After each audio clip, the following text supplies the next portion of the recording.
주간 동안 어떻게 평안하게 잘 지내셨습니까? 벌써 10월이 됐어요. 시간 참 빨리 가죠.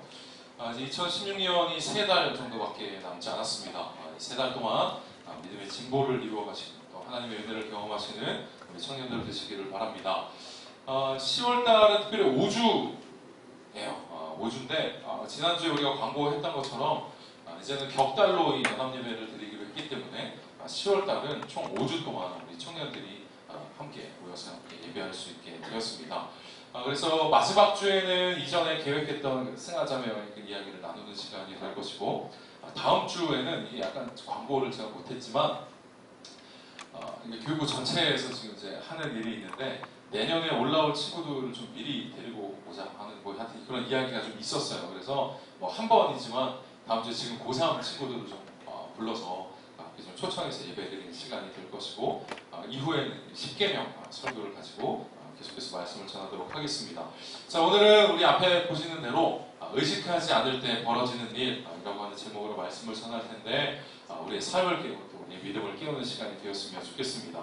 자, 오늘은 옆에 있는 우리 친구들과 함께 이렇게 교제하고 인사합시다. 우리 넉넉고 살지 맙시다. 우리 같이 인사할까요?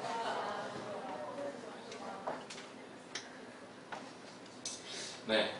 아주 성실하고 일을 잘하는 한 사람이 있었습니다.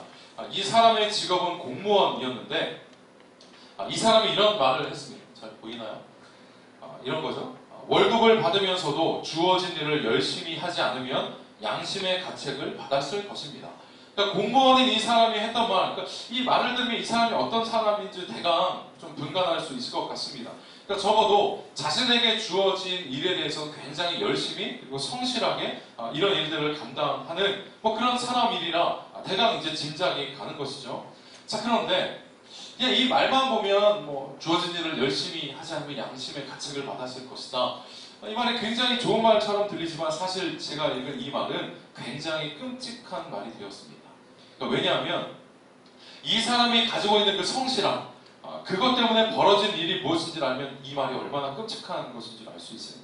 이 사람이 했던 일이 무엇이었냐면 수백만 명의 유대인을 죽였던 일, 그 중에서 어떤 한 축을 담당했던 그런 일을 담당했던 사람이었기 때문에 그렇습니다. 그러니까 심지어는 이 사람이 했던 일은 유대인들을 더 효율적으로 죽이기 위해서 이 달리는 열차 안에 가스실을 이렇게 뭐 마련하는 뭐 이런 아이디어를 제공하기도 하고, 그러니까 이 사람의 성실함 때문에 벌어진 일은 유대인의 수백만 명이 죽음을 맞이하게 된 이런 일이었던 것이죠. 이 사람의 이름이 무엇이냐? 이 사람의 이름은 아돌프 아이히만이라고 하는 사람입니다. 그러니까 나치 전범이죠. 이 사람이 이제 전쟁이 끝난 다음에 뭐 계속 이제 도망을 다녔는데 결국 이 이스라엘이 정보기관이 모사드에 의해서 이제 잡히게 돼서 버스 정류장에서 이제 잡히게 되었습니다. 자, 그때의 영상을 좀 준비한 게 있는데, 지식 채널 2에서 이제 이 사람에 대한 어떤 기록, 또 이야기를 좀 담아둔 영상이 있습니다. 이 영상을 보고 함께 이야기를 이어가도록 하겠습니다. 컴퓨터 음성 좀 열어주시고 보여주세요.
네, 여기까지.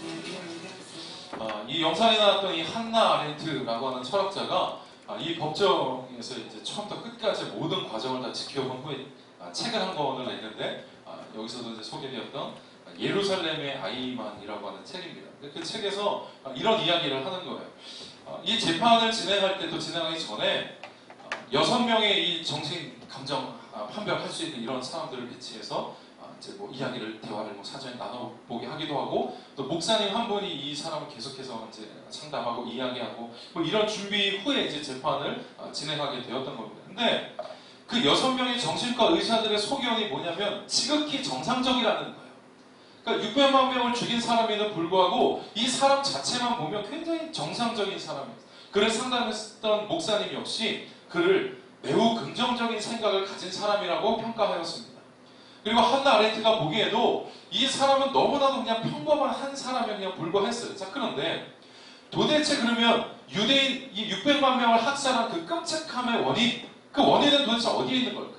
그러니까 이 한 사람만 그냥 보면 아무렇지도 않은 그냥 평범한 사람인데 도대체 그 끔찍함은 어디에서 나온 것일까?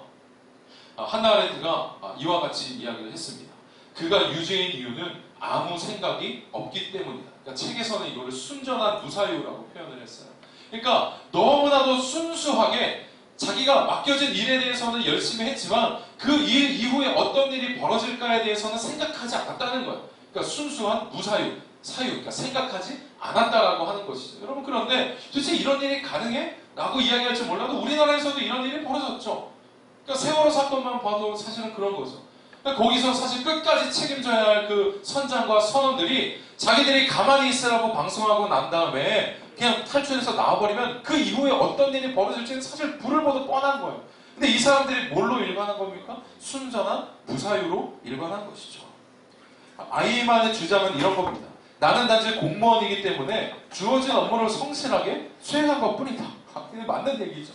공무원이 자기에게 맡겨진 일을 성실하게 수행한 거 이게 맞는 거죠. 자, 그런데 이 한나 아렌트가 지적하는 그가 유죄인 이유는 뭡니까? 자신이 한 일의 결과가 얼마나 끔찍할까에 대해서는 생각하지 않았다는 거예요. 그러니까 무사유로 일관한 거. 그러니까 그냥 무사유가 아니라 순전한 무사유. 너무나도 천진난만하고 순수하게 그냥 일은 열심히 했지만 그 결과에 대해서는 생각하지 않았다는 겁니다. 순전한 무사유. 다정한 아빠, 또 성실한 가장, 맡은 일을 잘 해내는 충직한 공무원. 그러나 그가 저지른 일을 통해서는 수백만 명의 유대인들이 죽어갔습니다. 무사유, 생각하지 않고 의식하지 않는 것이 끔찍한 이유가 바로 여기에 있는 것이죠. 여러분 그런데 신앙적으로도 이런 순전한 무사유가 아주 끔찍한 결과를 불러올 수 있습니다. 특별히 오늘 본문에서 우리가 읽었던 다윗의 경우를 보면 여기에 딱 일치하는 거죠. 여러분 오늘 우리가 읽었던 이 본문의 내용을 제가 좀 이야기하면 이런 거예요. 다윗이 무슨 일을 저질렀는지 여러분 다 아시죠? 그러니까 다윗이 왕이었음에도 불구하고 그 왕궁일을 거닐다가 그 목욕하는 그 밧세바를 본 다음에 그냥 순식간에 그냥 확 그 욕정에 휩싸여 버린 거죠. 그래서 남편이 있었던 이 밧세바와 간음을 저지른 겁니다. 근데 자기가 저질러 놓고 보니까 이게 너무나도 자기가 생각해도 이게 죄예요. 이거 어떻게 할까 하다가 이 죄를 그냥 덮어버리기 위해서 밧세바의 남편이었던 우리야, 즉 전쟁 중에 있었던 우리야 장군을 불러옵니다. 그래서 좀 수고했으니까 좀 쉬어라. 그리고 좀 집에 들어가서 내 아내와 좀 시간을 좀 보내라. 이런 식으로 이거를 덮어버리려고 했던 거죠. 근데 이 우리아가 너무 충직한 장수였어요. 내 동료들이 전쟁터에서 지금 저렇게 피땀 흘려 싸우고 있는데 나는 편안한 집에서 잘 수 없습니다. 그래서 동료들과 집에 들어가지 않는 거예요. 그러니까 다윗이 어떻게 합니까? 이 죄를 숨길 수가 없으니까 이 요압 장군에게 편지를 써서 이 우리아를 가장 치열하게 전투를 벌이는 그 전쟁터 최전선으로 보내라. 뭐 하겠다는 겁니까? 전쟁터에서 죽이겠다는 이야기를 한 거죠. 자, 이런 일이 벌어졌던 겁니다. 자, 그리고는 아무 일도 없었던 듯이 1년이라고 하는 시간이 지나갔어요. 그러니까 다윗이 이 범죄를 저지르고 1년 동안 이 범죄에 대해서는 이런 방구 하지 않고 그냥 1년의 시간이 지나갔던 겁니다. 자, 1년 동안 여러분 다윗이 어떻게 지냈을까? 그가 죄책감에 사로잡혀 있었을까요? 아닙니다. 자신이 저지른 일에 대해서 저기 보는 것처럼 순전한 무사유로 일관하고 있는 거예요. 생각하지 않았을 뿐 아니라 여러분 이게 끔찍한 거예요. 자기의 그 심각한 죄가 있었음에도 불구하고 이것에 대해서 무사유로 일관한 것뿐 아니라 이거 뭔가 지금 좀 만졌나요? 혹시? 아니요? 죽겠네. 죄송한데 여기 소리를 좀만 올려주세요. 답답해서.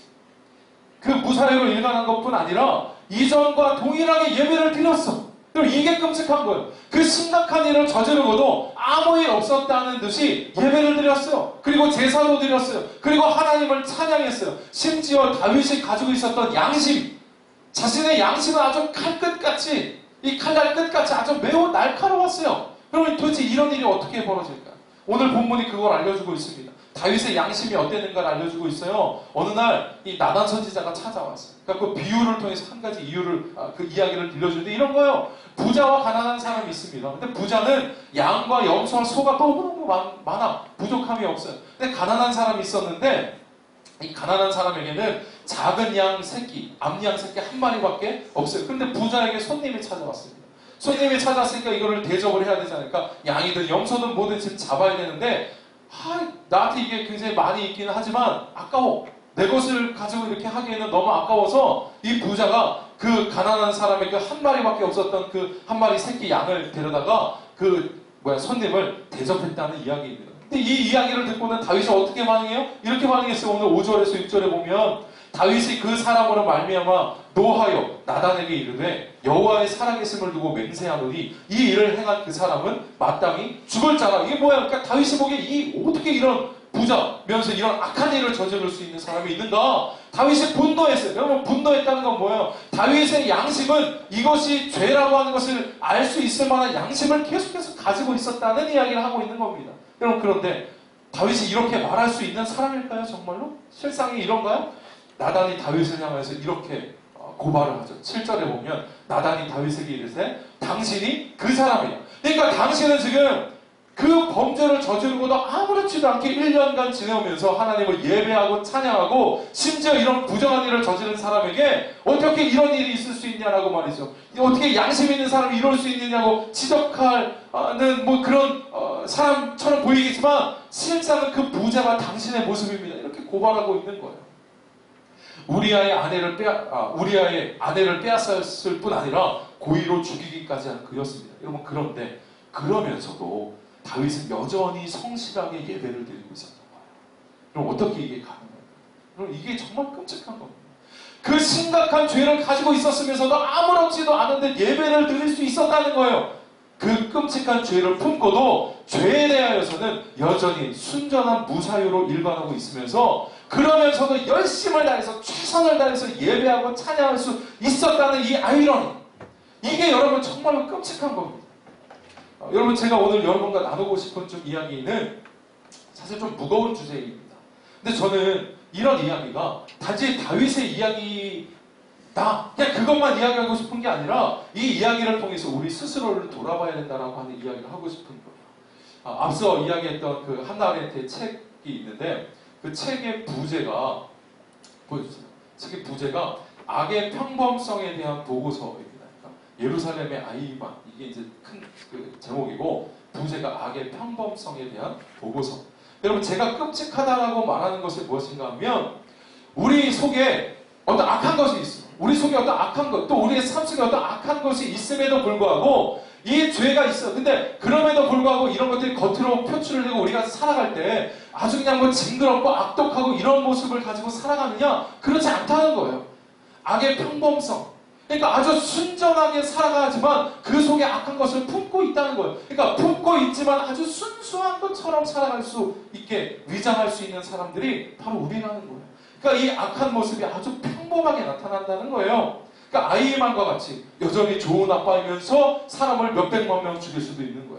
여전히 충직한 공무원이지만 한편으로는 그 수백만 명을 수용소로 보낼 수 있는 존재들이 바로 우리라는 거예요. 그게 바로 아이만이고 그게 다윗이고 그게 우리일 수 있다는 이야기를 하는 거예요. 여러분 이게 도대체 가능할까? 가능하다는 거예요. 의식하지 않음으로 가능하다는 거예요. 의식하지 않음으로 악이 아주 평범한 모양으로 표출되게 살아갈 수 있는 존재. 그게 바로 우리라고 이야기하는 겁니다. 여러분 사실 제가 이번 설교를 쓰면서 굉장히 좀 힘들었어요. 그러니까 원고를 써나가면서 굉장히 힘들었어요. 그러니까 왜 그러냐면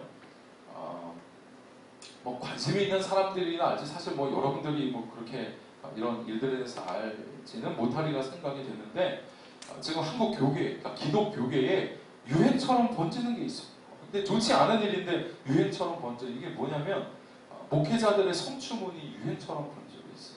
그러니까 저 같은 목회자들의 성추문. 근데 이게 한두 건이 벌어지는 것이 아니라 아주 그냥 전방위적으로 이런 일들이 그냥 무슨 파도 한번 확 휩쓸듯이 지금 여러분 굉장히 많은 이런 일들이 일어나고 있어요. 심지어는 막 방송에, 저는 뭐 보지는 못했지만 방송까지 이게 나와서 막 그 녹취된 막 이런 기록들이 막 나오고 막 이런 일들이 뭐 SBS 이런 뭐 무슨 궁금한 이야기 이런 데 막 지금 막 나오고 하여튼 뭐 여러 가지 일들이 저는 보지는 못했지만 있었어. 그런데 뭐 목회자니까 저는 이런 소식들을 더 빨리 접하게 되는 거죠. 그런데 너무나도 많은 일들이 일어나고 있다는 거예요. 특별히 목회자들의 성추문 같은 것들이 많이 일어나고 있다는 거예요. 여러분 그런데 그 중에서도 사회적으로 가장 큰 어떤 충격을 던졌던 사건 하나가 있었어요. 얼마 전에 일어났던 사건 중에 이게 뭐냐면 어떤 청소년 단체, 청소년 사역 단체의 대표 목사가 이제 저지른 일이 이제 발각이 된 거죠. 근데 이런 일이었습니다. 2005년이니까 지금부터 벌써 한 11년, 12년 전 이야기죠. 그러니까 2005년 당시에 이 사람이 이제 대표 목사로 있었고 이제 청소년들을 대상으로 사역을 하던 단체였는데 거기에 이제 청소년들이 이제 헌신한 사람들이 있었겠죠. 근데 당시 17살이었던 어떠한 여고생이 있었어요. 근데 이 여고생을 강압적으로 성폭행을 저질렀던 거예요. 강압적으로. 목사의 권위를 가지고 그냥 내가 어른 정도가 아니라 목사의 권위를 가지고 이 17살의 이 자매를 성폭행을 저지른 거예요. 여러분 그런데 이 사건이 그냥 한 번 일어나고 말았던 사건이 아니라 자그마치 4년 동안 그 성폭행이 이어졌다는 거예요, 여러분. 그러다가 그 자매가 아직까지 그 고통 속에서 살고 있다라고 하는 것이 최근에서야 드러나게 되면서 이 목사가 저질렀던 수많은 그런 일들이 다 드러나게 되었던 거예요.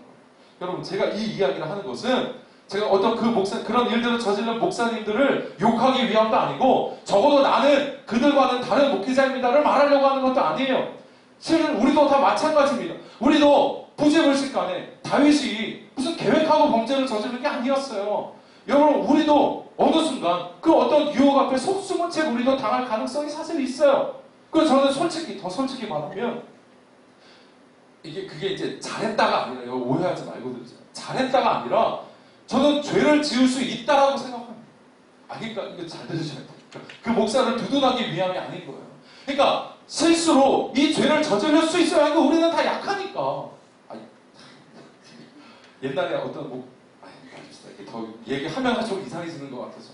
무슨 말인지 알겠죠? 그러니까 내가 그걸 두둔하는 게 아니라 우리는 다 약하다는 거예요. 그런 의미에서 아주 큰 일이지만 실수로 넘어질 수 있다는 거예요. 그러나 제가 심각하다고 보는 것이 있어요. 그러고 말이죠. 뭐 그런 거 제가 생각하기에는 우리 한국 교계에 아주 그냥 위상이 드높았던 분들 중에 이런 성추문 때문에 지금 잡아 넘어진 분들이 사실은 몇 분 계십니다. 근데 말했듯이 저는 그 죄를 지을 수 있어 라고 생각해요. 그리고 그렇게 한번 아주 큰 죄를 저질렀고 그 상징성이 있으신 분들이 죄를 저질렀기 때문에 우리에게 더 충격으로 다가오는 것이지만 그 한 사람의 인생을 볼 때에는 그 한 번의 죄 때문에 인생이 완전히 다 끝나버렸다. 저는 그렇게도 말하고 싶지 않아요, 사실은.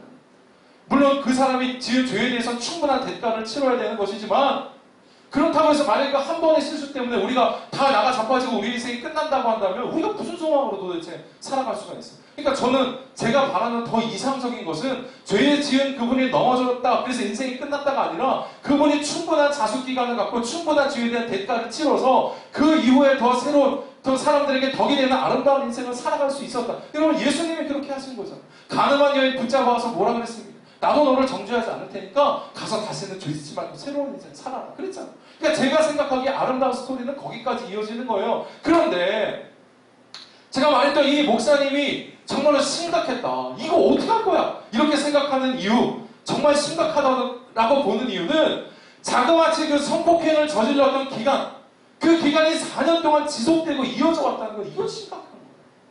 그냥 한 번 어쩌다가 한 번 말이죠. 내가 어쩌다가 감당할 수 없이 이게 확 휩싸여버려서 넘어진 거. 뭐 그래 약하니까 그럴 수 있다 쳐도 여러분 4년 동안 이 일이 지속됐다는 건 이걸 도대체 어떻게 설명을 할 수가 있습니까?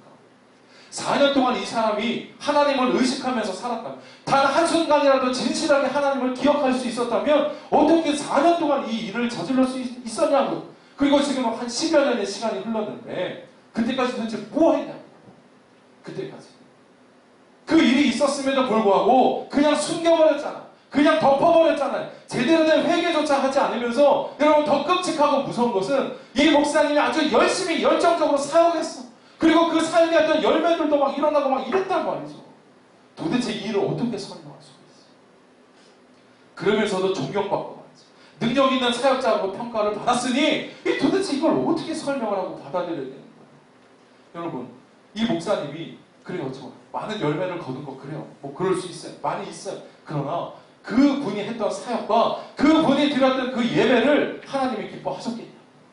하나님이 기뻐하신 사역이었겠냐고? 절대로 그럴 수 없죠. 나타난 결과와 상관없이 하나님의 마음은 이러했을 겁니다. 이사야서 1장 13절부터 14절까지의 말씀이 딱 다윗과 혹은 우리 혹은 그 목사님에게 하시는 말씀이죠. 제가 좀 읽어볼까요? 너희는 무가치한 재물을 더 이상 가져오지 말아라. 너희가 분양하는 것도 나는 싫어졌다. 너희가 초하루와 안식일과 그 밖의 명절을 지키고 여기 이렇게 나왔어요. 종교적인 모임을 가지면서도 악을 행하는 것은 이게 가능하다. 이런 사람들이 있었다는 거예요. 그때도 있었고 지금도 있는 거예요. 종교적인 모임을 가지면서도 악을 행하는 것을 내가 참아 볼 수 없구나. 너희가 지키는 초하루와 그 밖에 지정된 명절을 내가 싫어하는 것은 그것이 오히려 나에게 짐이 되어 내가 감당하기에도 지쳤기 때문에. 종교적인 모임을 가지면서도 악을 행하는 것. 여러분 이게 굉장히 사실 모순된 말처럼 들릴 수 있으나 이게 어떻게 가능할까요? 무사해요. 우리가 생각하지 않는 것. 뭘 생각하지 않습니까? 하나님을 생각하지 않는 것. 여러분 우리가 경각심을 가져야 하는 것은 우리 역시도 하나님 없이 열정적인 예배를 드릴 수 있다라고 하는 것을 우리가 심각하게 생각해야 돼요. 여러분 우리도 아이만이나 다윗과 같이 순전한 무사예요. 그러니까 하나님을 의식하지 않으면서 예배 드릴 수 있는 거예요. 여기에 우리가 이렇게 나와 있지만 실상은 여기 있으면서도 하나님을 의식하지 않는 거예요. 여러분. 그럴 수 있다는 거예요. 그럴 수 있다. 이게 어떻게 가? 그런데 그 예배를 당연히 하나님이 받으실 리가 없죠. 하나님은 오히려 짐처럼 여기신다는 거예요. 여러분 이 시대 가운데 왜 그리스도인들이 사회적으로 지탄을 받을까? 왜 믿는 자들에게 왜 능력 있는 사람들이 나타나지 않을까? 여러분 다른 것에 있는 게 아니에요. 우리가 거룩함의 능력을 잃어버리고 살기 때문에 그런 거예요. 순전한 무사유로 내 죄와 내 허물과 내 부족함에 대해서는 무사유로 일관하면서 그래도 종교적인 열심을 가지고 여기에 나와서 예배드리고 있으니까 그것만으로 될 것이라고 생각하고 있기 때문에 우리에게 거룩의 능력이 나타나지 않는 거예요. 하나님 앞에 나와 있으면서도 하나님 앞에 없는 거예요. 실상. 그러니까 우리에게 능력이 없는 거예요. 여러분 답답하시죠? 여러분 신앙생활 하시니까 답답하시죠? 나는 분명히 예배도 드렸고 뭐 큐티 하는 거 그래도 하기도 했고 어떤 모양들을 가지고 있는데 경건의 모양을 있는데 경건의 능력이 나타나지 않는 것이 여러분 답답하시죠? 여러분 그러나 그 원인이 다른 데 있는 게 아니에요. 여러분 하나님이 능력이 없어서 우리를 통해서 일하시지 못하겠습니까? 아니에요. 우리가 하나님을 제대로 의식하지 않기 때문에 그런 거예요. 이 자리에 와 있으면서 지금 딴 길을 흘려듣고 있는 사람들이 있을 수 있잖아요. 여러분 신앙적인 무사요. 이게 이 시대의 그리스도인들을 망치고 있어요. 여러분 우리가 넉넉히 신앙생활하지 말아야 합니다. 이런 시대에서 우리가 갖추어야 할 능력이 있다면 바로 하나님을 의식하는 능력입니다. 우리 한번 좀 따라합시다. 하나님을 의식하는 능력.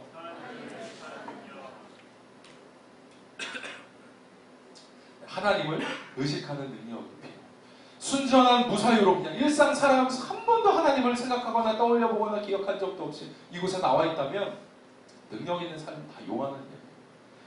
요즘에 수요일마다 우리 지금 이제 스텝이 계속 이어지고 있는데 거기 지금 12명의 지체들이 거기서 함께 하고 있습니다. 그러면서 이제 우리가 훈련하는 것이 있는데 이것을 지금 훈련하자고 하고 있어요.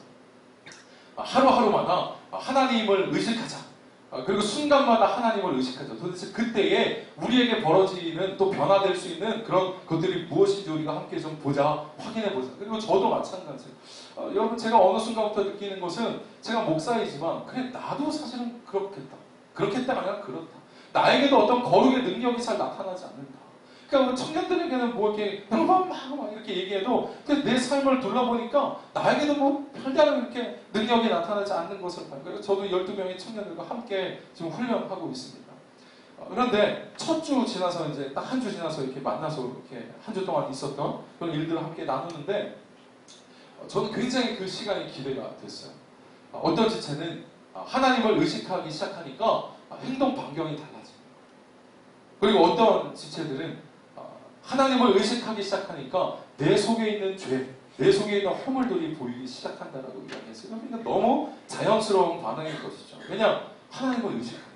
마치 거울처럼 내가 어떤 행동을 할 때, 여러분이 스스로 생각하기에도 부끄럽다 하는 행동을 할 때, 만약에 여러분들이 그 순간에 하나님을 떠올려요.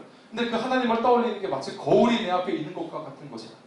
여러분 거울이 내 앞에 이렇게 딱 놓여 있는데 여러분 그 속에서도 여러분 스스로 생각하기에 부끄러운 짓들을 행할 수 있겠습니까? 못한 제대로 된 양심을 가지고 있다면 하나님을 의식하면 아무렇게나 행동할 수 없고 또 하나님을 바라보기 시작하니까 내 허물이 보이기 시작하는 겁니다. 하나님을 떠올리고 하나님을 의식하며 살아갈 수 있는 그런 능력이 있을 때에 우리의 삶 가운데 거룩의 능력이 나타나는 겁니다. 여러분 이제 설교를 정리하죠.